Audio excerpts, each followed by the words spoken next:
The horse refused to move. Not a step. Not even when the wind howled harder across the dry valley, or when the rancher pulled the reins with the last strength he had left in his hands.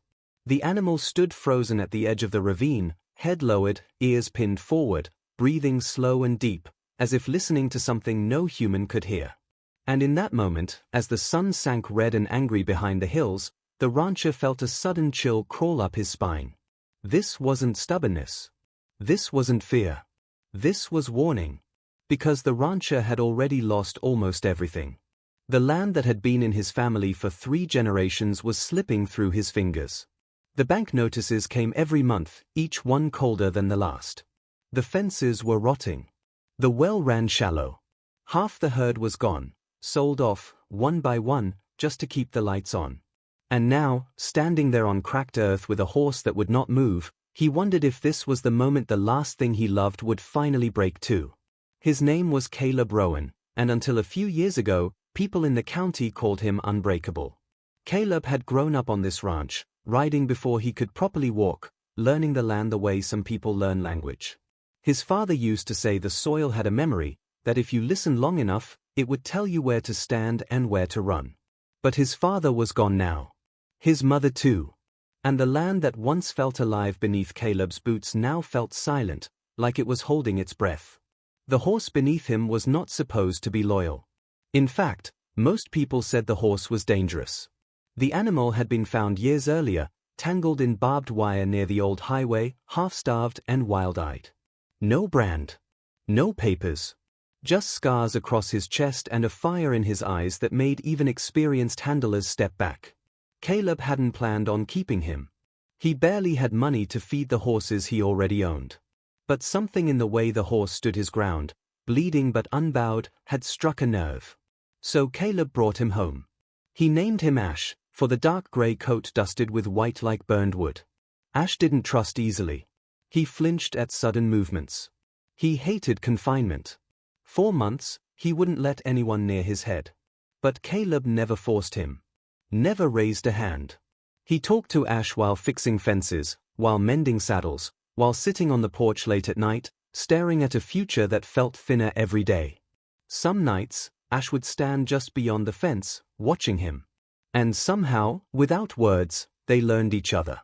But now, years later, Caleb was at the edge of ruin. The bank had given him one final extension. 30 days. That was it. Sell the land or lose it. He had walked this ravine 1,000 times before, scouting for water, checking erosion, hoping, desperately, for something, anything, that could save him. And Ash had always followed. Until today. Ash, Caleb muttered, his voice rough. Come on, boy. We gotta get back before dark. The horse didn't move. Instead, Ash stamped once, hard, and let out a low sound, almost a growl. Then he shifted his weight and angled his body toward a narrow break in the rock wall, a place Caleb had never paid much attention to. Just shadows and stone. Nothing special. Except Ash wouldn't take his eyes off it. Caleb felt his pulse quicken. Horses noticed things humans missed. Sounds underground. Changes in air. Movement too subtle for the eye. Caleb slid off the saddle, boots crunching on gravel, and took a cautious step toward the rock face. Ash, easy, he said softly. The horse didn't retreat. He didn't advance either.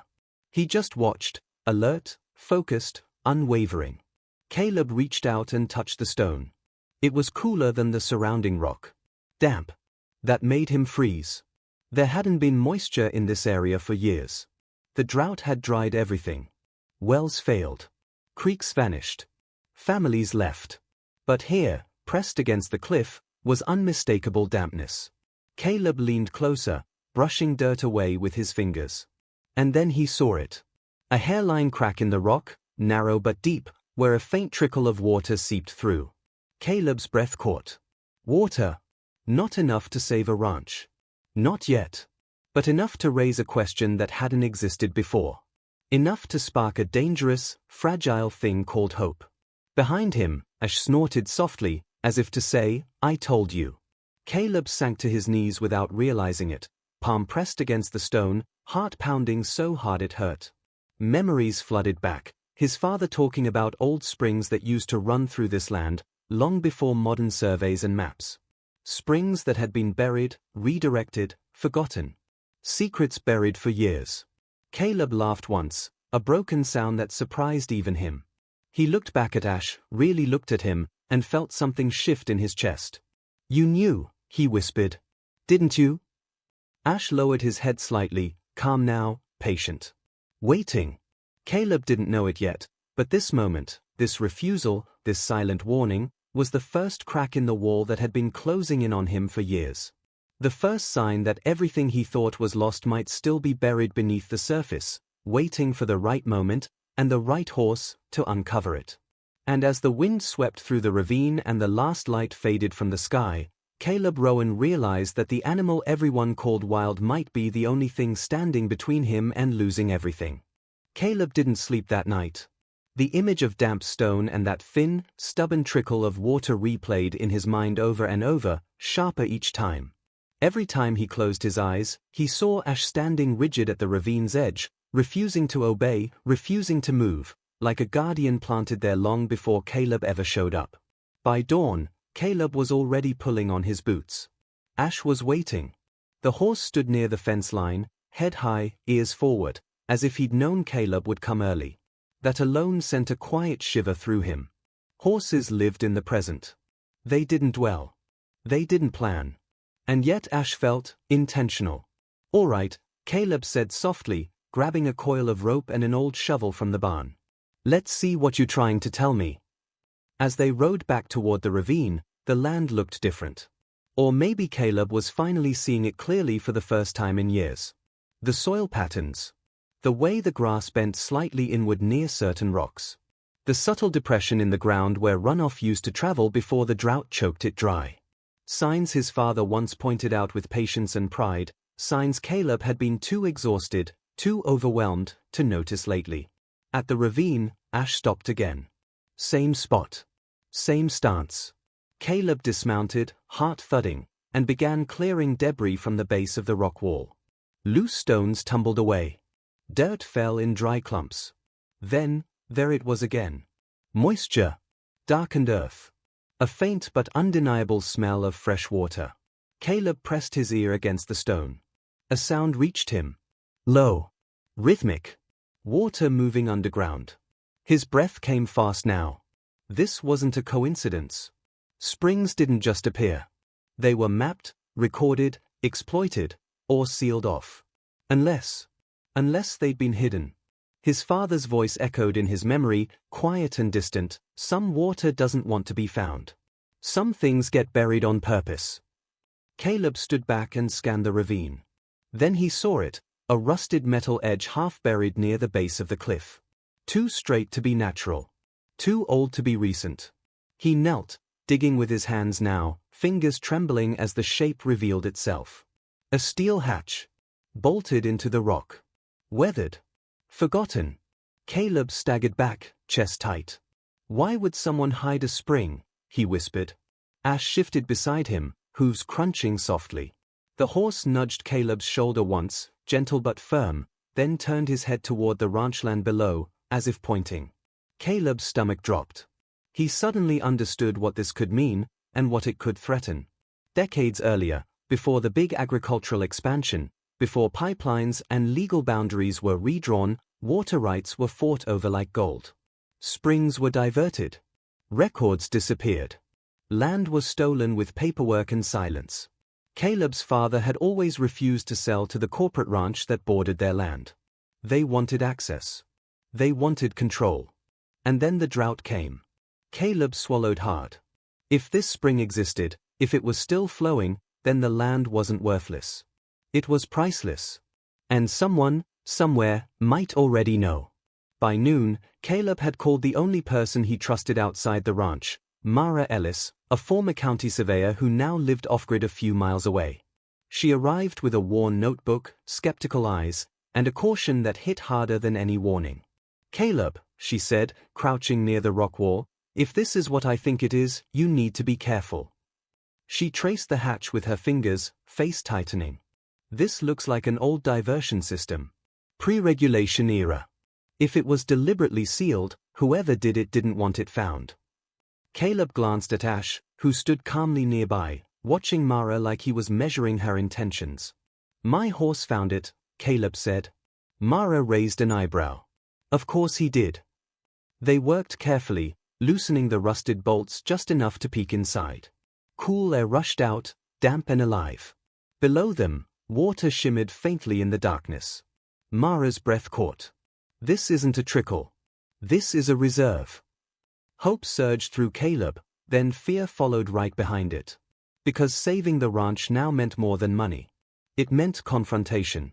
That evening, as shadows stretched long across the land, a truck rolled slowly past the fence line. Black. Unmarked. Too clean for back roads. Caleb watched it go, jaw tight. Ash lifted his head and pinned his ears. The horse sensed it too. Whatever secret Ash had uncovered, it wasn't just buried in stone. It was buried in history. And it was about to wake up. If this story is pulling you in, stay with it. What comes next tests loyalty, courage, and the unbreakable bond between a man and the horse who chose him. The black truck came back the next morning. This time, it didn't just pass by. It stopped. Caleb was repairing a section of fence when the engine cut, the sudden silence snapping his attention toward the road. The truck sat there, idling, dust curling around its tires like smoke.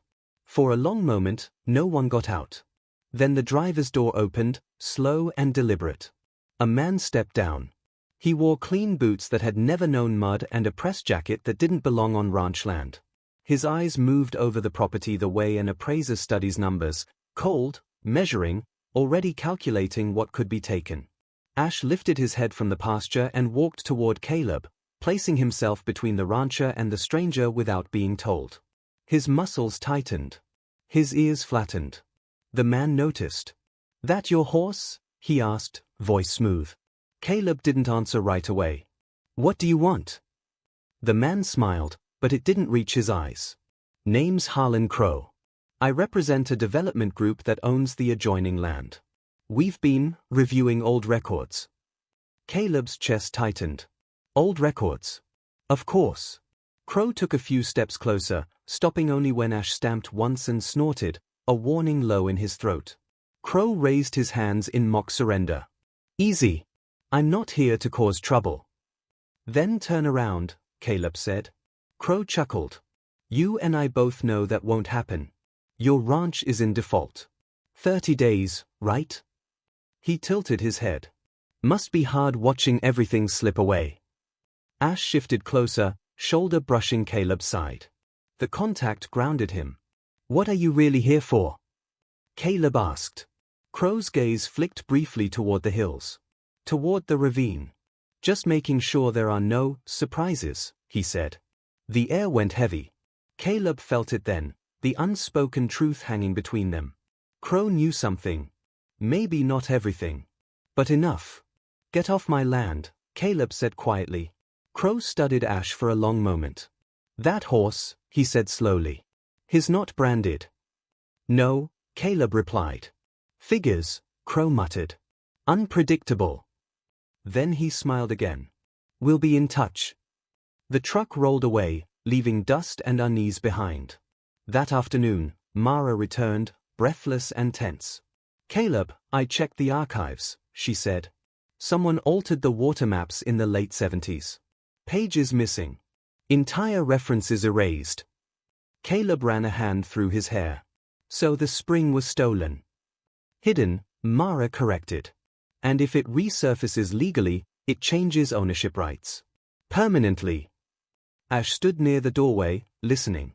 His tail flicked sharply, irritation clear.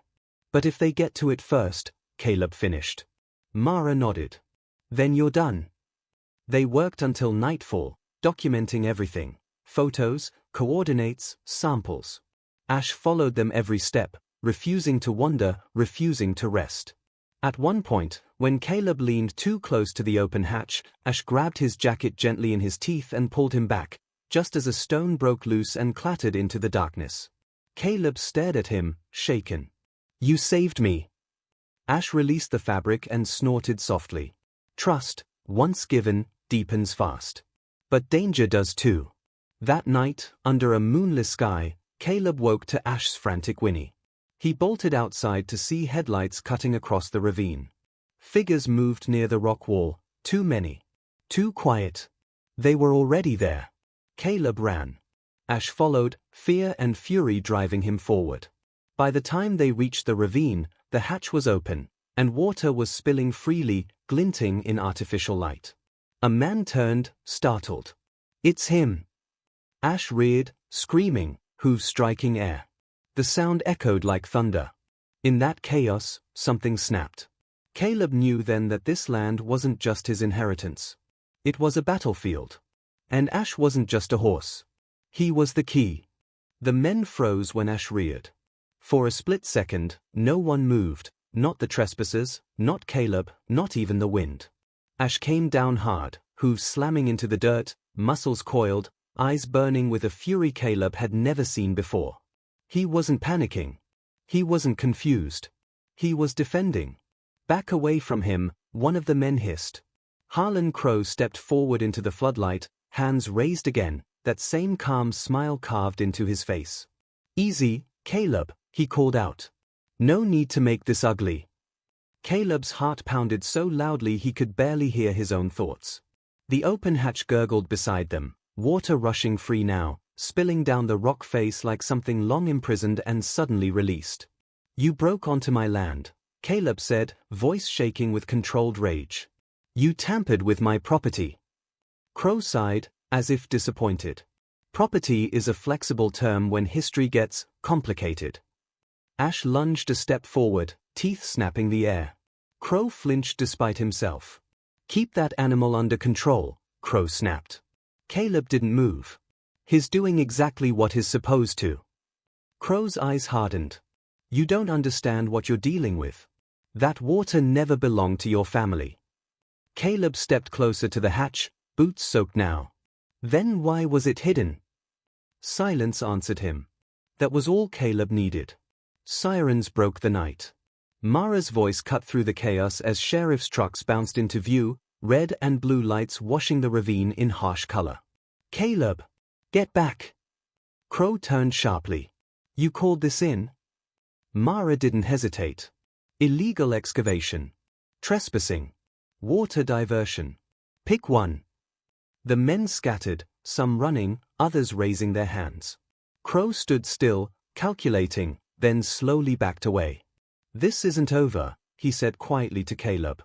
"Land remembers. And it collects." Ash stamped again, daring him to come closer. Days blurred into weeks after that night. Inspectors arrived. Lawyers followed. Documents surfaced that no one expected to exist. Handwritten notes from Caleb's grandfather, old survey markers hidden beneath brush, maps that confirmed the spring had once fed 3 counties before being secretly diverted. Ash was there for all of it. When strangers came onto the land, he watched them closely. When voices rose, he stepped between. When Caleb's hands trembled signing papers he barely understood, Ash rested his head against his chest, steady and warm. The bond deepened. But doubt lingered. One evening, after another long meeting, Caleb sat alone on the porch, staring at the land bathed in amber light. "What if it's too late?" he whispered. "What if they find a way to take it anyway?" Ash stood quietly beside him. Then, without warning, he walked away toward the pasture, toward a part of the land Caleb had never fenced. Curious, Caleb followed. Ash stopped near an old, half-collapsed windmill, long abandoned. He pawed the ground once, then again, insistent. Caleb's breath caught. Not again. He knelt, brushing away dirt. Beneath it lay a stone marker, carved faintly but clearly. A boundary. The true boundary of the ranch, far wider than Caleb had ever known. The realization hit him like a wave. The secret wasn't just water. It was land. And Ash had known. The court date arrived with the quiet weight of a storm that had already decided where it would land. Caleb stood in a borrowed suit that didn't quite fit, hands rough and scarred against smooth fabric, feeling out of place in a room full of polished shoes and practiced smiles. Papers lay stacked on the table like weapons. Across from him sat Harlan Crow, composed, confident, still certain this was a battle he could win. Ash wasn't allowed inside. That might have been the hardest part. But Caleb felt him anyway. He felt Ash the way you feel the earth under your feet, solid, patient, present even when unseen. Mara spoke first, calm and precise. She laid out the evidence piece by piece, the hidden spring, the illegal diversion, the altered records, the forgotten boundary markers. Then came the final blow, Caleb's grandfather's handwritten journal, recently authenticated, describing the deliberate concealment of water and land to force a sale that never happened. The judge listened. So did the room. Crow objected. Argued. Pressed. But the truth had weight now. It had history. It had proof. And it had a horse. Because when the question arose, how this secret had been rediscovered, Caleb told the truth. My horse refused to move, he said simply. He led me there. A few people smiled. Others scoffed. But the judge didn't. He nodded once, slowly, like a man who understood that some truths don't arrive through maps or machines, but through loyalty. The ruling came down that afternoon. The spring was legally restored to Caleb's ranch. The original boundaries were recognized. The attempted seizure was denied. The investigation into the development group was expanded. Caleb Rowan walked out of the courthouse not rich, but free. When he returned home, Ash met him at the gate. No rush. No excitement. Just a steady walk forward until the horse pressed his forehead gently against Caleb's chest. Caleb laughed then, the sound breaking free from somewhere deep and locked away for years. You did it, he whispered. You saved us. The months that followed transformed the land. Water flowed again, not wasted, not stolen, but guided carefully across fields that slowly turned green. Wildlife returned. Neighbors stopped by, curious at first, then grateful. Caleb didn't expand. He didn't sell. He restored. And Ash? Ash changed too. The wild edge never left him, but it softened. He allowed children to brush his manner. He stood calmly during vet checks. He followed Caleb without a lead, not because he was trained, but because he chose to. One evening, as the sun dipped low and the wind moved gently through grass that hadn't grown in years, Caleb stood beside Ash near the ravine. The water whispered behind them, free and alive. My dad used to say the land listens, Caleb said. Turns out, horses do too. Ash flicked an ear, as if acknowledging a truth that never needed words. Some secrets are buried to be forgotten. Others wait for the right soul to uncover them. If this story moved you, if it reminded you that loyalty still exists, that quiet courage can change everything, take a moment to share it. Stories like this deserve to travel, just like water, just like truth. Because sometimes, when everything seems lost, a horse refuses to move. And everything changes.